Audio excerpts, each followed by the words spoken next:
Shalom saudara yang terkasih dalam Tuhan, di Indonesia kaya akan cerita. Setiap cerita yang diberikan Indonesia ada maknanya, pesan-pesannya untuk kehidupan kita.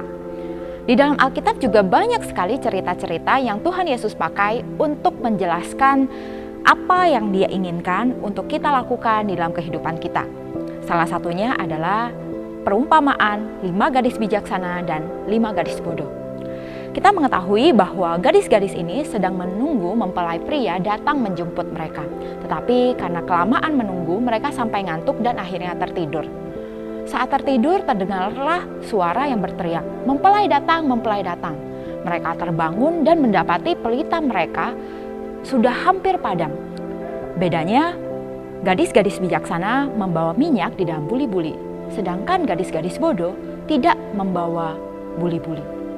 Sehingga gadis-gadis bodoh ini kekurangan minyak. Mereka pergi membeli, tetapi mempelai pria datang dan hanya menjemput gadis-gadis bijaksana.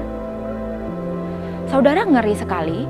Selanjutnya kita mengetahui kisah ini bahwa sang pemilik pesta mengatakan, "Aku tidak mengenal engkau," kepada gadis-gadis bodoh. Saudara, penting sekali bagaimana kita berjaga-jaga.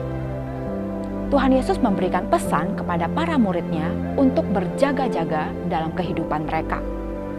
Di dalam Matius 25 ayat 13 dikatakan, "Karena itu berjaga-jagalah, sebab kamu tidak tahu akan hari maupun saatnya." Kita berjaga-jaga dari apa? Dari kedatangan Tuhan Yesus yang kedua kali. Tuhan Yesus mengatakan bahwa Dia akan datang untuk menjemput kita. Kita sebagai mempelai wanita harus berjaga-jaga menunggu kedatangan Tuhan. Bagaimana cara kita berjaga-jaga? Yaitu kita harus menjaga relasi dengan Tuhan dan melakukan perintah-perintahnya. Dalam proses berjaga-jaga ini, kita juga harus tahu bahwa kita adalah orang yang telah dibeli oleh Tuhan. Jangan lagi kita menyerahkan diri kita kepada dosa.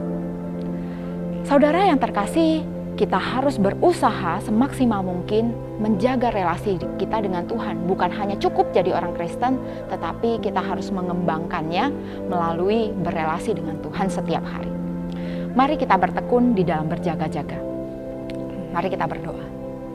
Bapa di dalam surga, kami datang pada Tuhan bersyukur karena Tuhan memberikan janji yang Tuhan akan tepati. Tuhan, tolong kami untuk kami terus berjaga-jaga di dalam relasi kami dengan Engkau dan kami taat melakukan perintah-perintah-Mu. Sehingga ketika Engkau datang menjemput kami didapati sebagai pasangan yang setia. Di dalam nama Tuhan Yesus Kristus kami berdoa, amin.